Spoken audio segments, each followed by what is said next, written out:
শ্রীলঙ্কা একটা পাহাড় আছে, কলম্বো থেকে অনেক দূর। ওই পাহাড়ের চূড়ায় সাইয়েদনা আদম আলাইহিস সালামের ফুটপ্রিন্ট আছে। ফুটপ্রিন্ট মানে পায়ের ছাপ। সুবহানাল্লাহ পড়ো। সুবহানাল্লাহ। এটারে বলে ফিঙ্গারপ্রিন্ট। এটার কি বলে?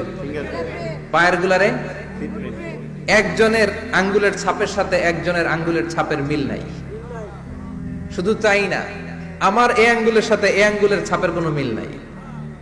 আয়াহসাবুল ইনসানু আল্লান নাজমা ইযামা বালা কাদিরিনা আলা আন নুসাওয়িয়া বানানা। আল্লাহ বলেন, গোলাম তুমি মনে করেছো তোমার হাড্ডি গুড্ডি পচে যাবে, তোমাকে আমি একত্রিত করে আবার বানাতে পারবো না?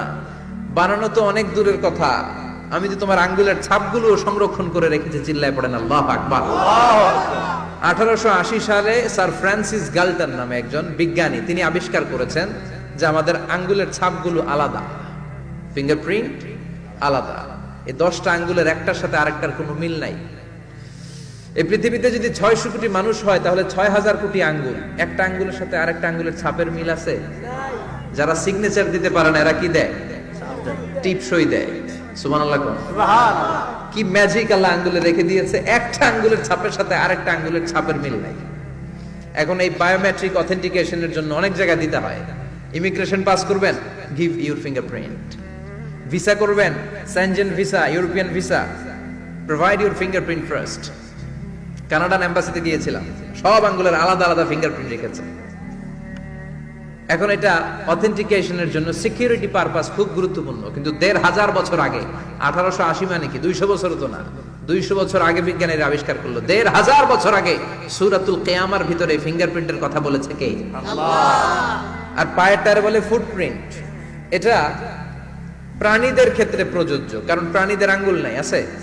ওদের আছে পা। বাঘের কয় পা? কথা কয় না, 4 পা। বাঘের হাত কয়টা? হাত নাই, ওদের পা। ফলে ওদের ফুটপ্রিন্ট লাগে। সুন্দরবনে কয়টা বাঘ আছে এটার একটা হিসাব আছে।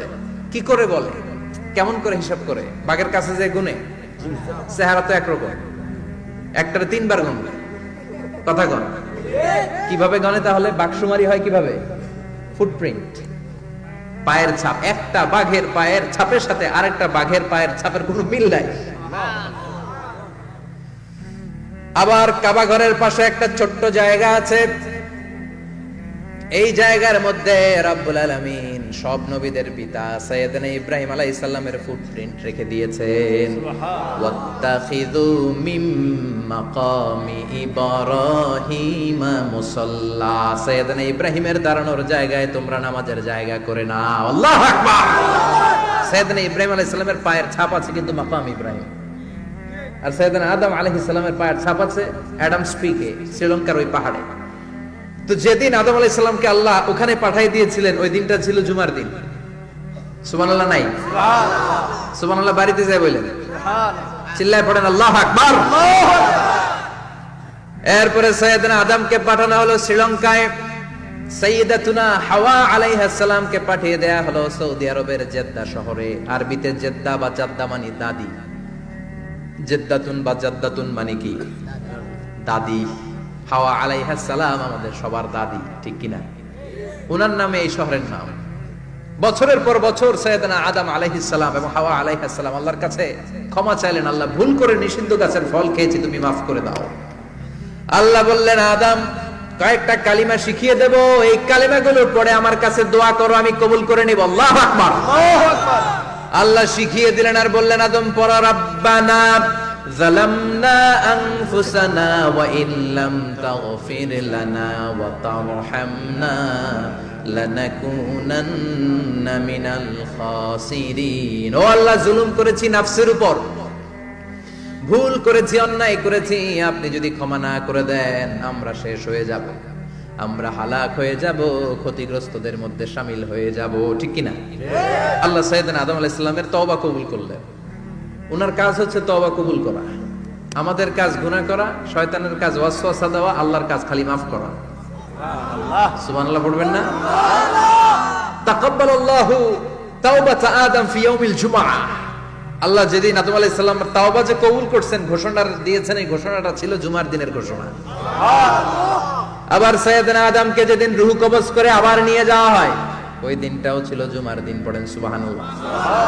পৃথিবীতে একজন মানুষই শুধু জানতেন যে তিনি পৃথিবীতে কতদিন বাঁচবেন, সেটা হচ্ছে সাইয়েদনা আদম আলাইহিস সালাম। ওনাকে বলে দেয়া হয়েছিল উমরুকা আলফু সানা, তুমি পৃথিবীতে বাঁচবে 1000 বছর। কয় বছর? সাইয়েদনা আদমের সামনে অনেকগুলো রুহু রাখা হলো। সাইয়েদনা আদম বললেন, এরা কারা? আল্লাহ বললেন, এরা হচ্ছে নাসালুক, তোমার বংশধর, পৃথিবীতে তোমার পরে এরা পৃথিবীতে আসবে। সাইয়েদনা আদম বললেন, আল্লাহ ওই যে একটা রুহু দেখা যায়, এটার নাম কি? আল্লাহ বললেন, হাদা ইবনুকা দাউদ, এটা তোমার ছেলে দাউদ, সে দুনিয়াতে নবী হয়ে আসবে, তার ছেলে সুলাইমান নবী হয়ে আসবে। সাইয়েদনা আদম বললেন, মাবুদ, আমার ছেলে দাউদের কত বছর হায়াত আপনি দিয়েছেন? আল্লাহ বললেন, 40 সানা, মাত্র 40 বছর, 4 ইয়ার্স, 40 বছর তোমার ছেলেটা বাঁচবে। ও আল্লাহ, আমি বাঁচবো কয় বছর? তুমি বাঁচবা 1000 বছর। সুবহানাল্লাহ। সাইয়েদনা আদম বললেন, মাবুদ, এত ফুটফুটে সুন্দর আমার ছেলে দাউদ, মাত্র 40 বছর দিলেন কেন? জিদ মিন উমরিহি, বাড়ায়া দেন। কি করেন? সুপারিশ করতেছে পোলার লাইগা কে? বাবা। আল্লাহ আপনি বাড়ায়া দেন। আল্লাহকে বাড়ানো যাবে না, লেখা হয়ে গেছে। রুফিআতিল আকলাম ওয়া জাফফাতিস সুহুফ, কলম তুলে নেওয়া হয়েছে আর কালি শুকায় গেছে, আর কিছু করা যাবে?